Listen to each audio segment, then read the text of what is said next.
Social media খুললেই তাদের ছবি, তার ছবি ঠিক নয়, ভিডিও বিভিন্ন গান দিয়ে ভাইরাল হচ্ছে, আর সেটা দেখে মন ভালো হয়ে যাচ্ছে নেটিজেনদের। কারণ হবারই কথা, তাদের মতো প্রেমটা, তাদের মতো দাম্পত্য, তাদের মতো ভালোবাসা আসলে সবার হোক, এরকম সুখী গৃহকোণ প্রত্যেকের হোক, সেটাই বোধহয় সবাই এক্সপেক্ট করে। সে একটা মেয়ে হয়ে হোক কিংবা একটা ছেলে হয়ে হোক। স্পেশালি মেয়েরা বোধহয় রেশমি ম্যাডামের মতোই হতে চান, ভাগ্য করে জন্মাতে চান। কারণ কৌশিক বাবু তাকে ঠিক এমনটাই সুন্দর করে রেখেছেন। রেশমি ম্যাডামের থেকে চোখ সরাতেই পারেন না কৌশিক বাবু। একই রকম ভাবে, মানে প্রথম দিনের প্রেমে পড়ার মতোই এখনো মুগ্ধ হয়ে দেখেন রেশমি ম্যাডামকে। কথা হচ্ছে কৌশিক সেন এবং রেশমি সেনকে নিয়ে।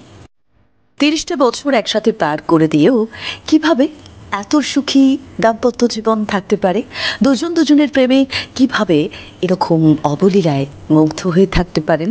যেখানে রেশমি বলছেন যে তিনি অন্য ছেলের সাথে প্রেম করার সুযোগই পেলেন না, মানে কখনো ইচ্ছেই হলো না, কারণ কৌশিক এত ভালোবেসে তাকে আগলে রাখেন। অনেকটা জীবন কেটে গেল একসাথে, 30টা বছর কম কথা তো নয়।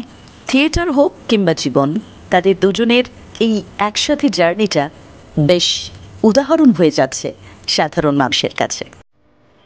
এই দুটো মানুষের জীবনযাত্রা আমাদের চোখের সামনে নির্দ্বিধায় যেন প্রমাণ করে দিচ্ছে ভালোবাসা থাকলে সবই সম্ভব।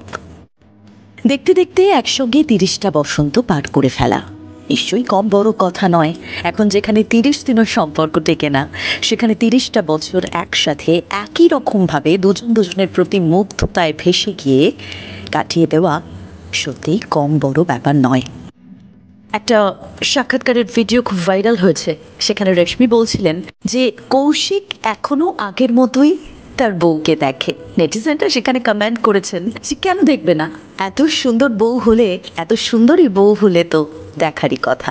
সত্যি রেশমির মুগ্ধতায় ভেসে যেতে হয়, সুন্দরতার মুগ্ধতায় অ্যাকচুয়ালি ভেসে যেতে হয়, আর ভেসে গেছেন কৌশিক বাবু। কি মনে হয় এই কাপল, এই জুটি, এই দাম্পত্য একই রকমভাবে ভালোবাসায় ভেসে থাকুক, ভালোবাসায় সারা জীবন এইভাবে জড়িয়ে থাকুক আষ্টে পৃষ্ঠে? সেটাই তো মনে হয় আপনার? লিখে ফেলুন কমেন্ট বক্সে। আর অবশ্যই এদের দুজনের জন্য গুড উইশেস থাকছে বিনোদন 365-এর পক্ষ থেকে।